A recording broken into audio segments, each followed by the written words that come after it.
ಇವತ್ತು ನಾನು ಮಾಡ್ತಾಯಿದ್ದೀನಿ ಮೊಸರು ಸಾರು. ಇದನ್ನು ಆಗಿನ ಕಾಲದಲ್ಲಿ ಅಂದರೆ ನಮ್ಮಮ್ಮ ಅವರು ಅಜ್ಜಿಯವ್ರ ಕಾಲದಲ್ಲಿ ಆಷಾಢೆ ಅಂತ ಕರಿತಿದ್ರು. ಎಷ್ಟು ಜನ ನೀವು ಈಗಲೂ ಆಷಾಢೆ ಅಂತ ಇದನ್ನು ಕರಿತೀರಾ ಅಂತ ನನಗೆ ಕಮೆಂಟ್ ಮಾಡಿ. ಇವಾಗ ಆಷಾಢೆ ಸಾಂಬಾರು ಅಂದರೆ ಮೊಸರು ಸಾರಿಗೆ ಬೇಕಾಗಿರೋ ಪದಾರ್ಥಗಳನ್ನ ನೋಡ್ಕೊಂಡು ಬರೋಣ ಬನ್ನಿ. ಇವಾಗ ಮೇಯ್ನಾಗಿ ನಮಗೆ ಇದಕ್ಕೆ ಮೊಸರು ಬೇಕು. ಈ ಸಾಂಬಾರಿಗೆ ಮೊಸರು ಸಾರಿಗೆ ಮೊಸರು ಬೇಕು ಮೇಯ್ನು. ಖಾರಕ್ಕೆ ಕಾಯಿ, ಕಡಲೆ, ಈರುಳ್ಳಿ, ಸ್ವಲ್ಪ ಬೆಳ್ಳುಳ್ಳಿ ಮತ್ತು ಇದು ಧನಿಯಾ ಪುಡಿ, ಖಾರದ ಪುಡಿ, ಇದು ಒಗ್ಗರಣೆಗೆ ಸಾಸಿವೆ, ಕರಿಬೇವು, ಈರುಳ್ಳಿ. ಇವಾಗ ನಾವು ಇಷ್ಟನ್ನು ಮಿಕ್ಸಿ ಜಾರ್ಗೆ ಹಾಕಿ ಗ್ರೈಂಡ್ ಮಾಡ್ಕೊಂಡು ಬರೋಣ. ಮೊದಲಿಗೆ ನಾನು ಕಾಯಿ ಹಾಕ್ತಾಯಿದ್ದೀನಿ. ಹಸಿಕಾಯಿ ತೊಗೊಂಡ್ರೆ ಚೆನ್ನಾಗಿರುತ್ತೆ. ಸ್ವಲ್ಪ ಕಡಲೆ, ಈರುಳ್ಳಿ, ಒಂದು 4 ಕಿಲ್ಕು ಬೆಳ್ಳುಳ್ಳಿ, ಚಿಲ್ಲಿ ಪೌಡರ್, ನೀವು ಬೇಕಾದರೆ ಒಣಮೆಣ್ಸಿನ್ಕಾಯಿನೂ ಹಾಕೋಬೋದು, ಒಂದು 3ರಿಂದ 4, ಮತ್ತು ಇದು ಧನಿಯಾ ಪೌಡರು. ಇದಕ್ಕೆ ಸ್ವಲ್ಪ ನೀರು ಸೇರಿಸಿ ಗ್ರೈಂಡ್ ಮಾಡ್ಕೊಂಡು ಬರೋಣ. ಇಷ್ಟು ಕಡಿಮೆ ಇಂಗ್ರೀಡಿಯೆಂಟ್ಸಲ್ಲಿ ನಾವು ತುಂಬ ರುಚಿಕರವಾದ ಸಾಂಬಾರನ್ನ ಮಾಡ್ಕೋಬೋದು. ಎಷ್ಟು ಟೇಸ್ಟಿಯಾಗಿರುತ್ತೆ ಗೊತ್ತಾ. ಇದಕ್ಕೆ ಸ್ವಲ್ಪ ಇವಾಗ ನೀರು ಸೇರಿಸೋಣ. ಇದು ಯಾರು ಬೇಕಾದರೂ ಟ್ರೈ ಮಾಡ್ಬೋದು. ಸಾಂಬಾರು ತುಂಬ ಈಸಿಯಾಗಿರುತ್ತೆ. ಈಗ ಅದನ್ನು ಗ್ರೈಂಡ್ ಮಾಡಿಕೊಂಡು ಬರೋಣ. ಖಾರ ರುಬ್ಬಿದಾಯಿತು. ಇಷ್ಟು ನುಣ್ಣಗೆ ರುಬ್ಕೋಬೇಕು. ಮೊಸರು ಒಂದು ಇಟ್ಬಿಟ್ರೆ 10 ನಿಮಿಷಕ್ಕೆ ಸಾಂಬಾರು ಆಗ್ಬಿಡುತ್ತಿದ್ದು. ಈಗ ಹೇಗೆ ಮಾಡೋಣ ಅಂತ ನೋಡ್ಕೊಂಡು ಬರೋಣ ಬನ್ನಿ. ಗ್ಯಾಸ್ ಸ್ಟವ್ ಮೇಲೆ ಒಂದು ಪಾತ್ರೆ ಇಡೋಣ.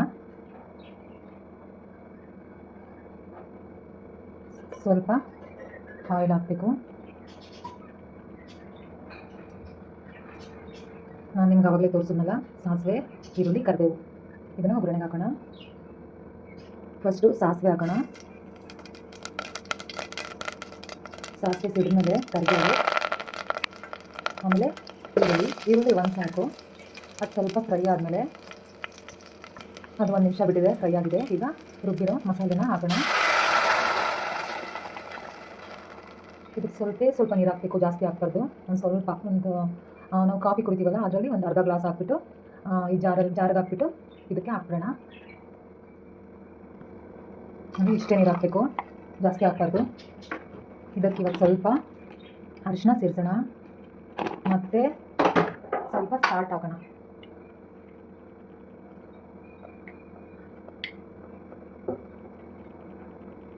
ಇದನ್ನು ಇವಾಗ ನೀಟಾಗಿ ಮಿಕ್ಸ್ ಮಾಡಿ ಮಸಾಲೆ ವಾಸನೆ ಹೋಗೋವರೆಗೂ ಕುದಿಸೋಣ. ಅಂದರೆ ಒಂದು 5ರಿಂದ 10 ನಿಮಿಷ ಸಾಕು, ಜಾಸ್ತಿ ಬೇಯಿಸೋಕೆ ಹೋಗ್ಬಿಡಿ. 5ರಿಂದ 10 ನಿಮಿಷ ಬೇಯಿಸೋಕ್ಕಿಡೋಣ. ಮುಚ್ತಾ ಇದ್ದೀನಿ. ಇವಾಗ ಇದು ಒಂದು 5ರಿಂದ 10 ನಿಮಿಷ ಹಾಗೆ ಕುದೀಲಿ. ಪ್ಲೇಟ್ ಮುಚ್ಚಲಿಲ್ಲ ಅಂದರೆ ಅದು ಖಾರ ಸಿಡಿಯುತ್ತೆ, ಅದಕ್ಕೆ ನಾನು ಪ್ಲೇಟ್ ಮುಚ್ತಾ ಇದ್ದೀನಿ. ಒಂದು ಸಲ ಟೇಸ್ಟ್ ನೋಡ್ಕೊಂಡ್ಬಿಡಿ, ಉಪ್ಪು ಸರಿ ಇದೆ ಅಂತ.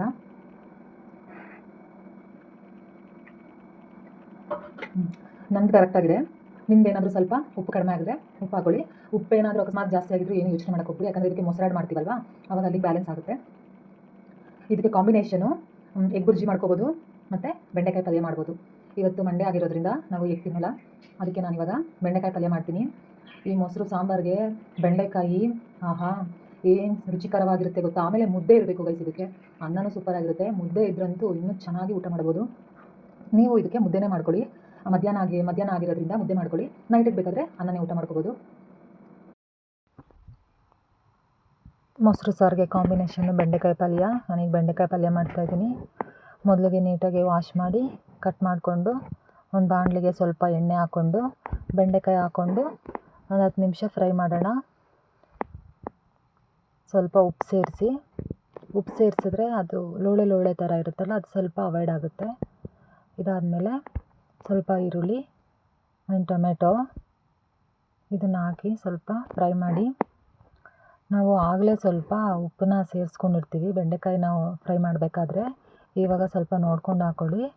ಆಮೇಲೆ ಸ್ವಲ್ಪ ಏನಿಲ್ಲ ಬೇಳೆ ಸಾಂಬಾರು ಪೌಡ್ರು ಅದನ್ನು ಸ್ವಲ್ಪ 1 ಸ್ಪೂನ್ ಹಾಕ್ಕೊಳ್ಳಿ. ನಿಮಗೆ ಬೇಕಿದ್ರೆ ಒಂದು ಸ್ವಲ್ಪ ನೀರು ಹಾಕ್ಕೊಂಡು ಆ್ಯಡ್ ಮಾಡ್ಕೊಳ್ಳಿ.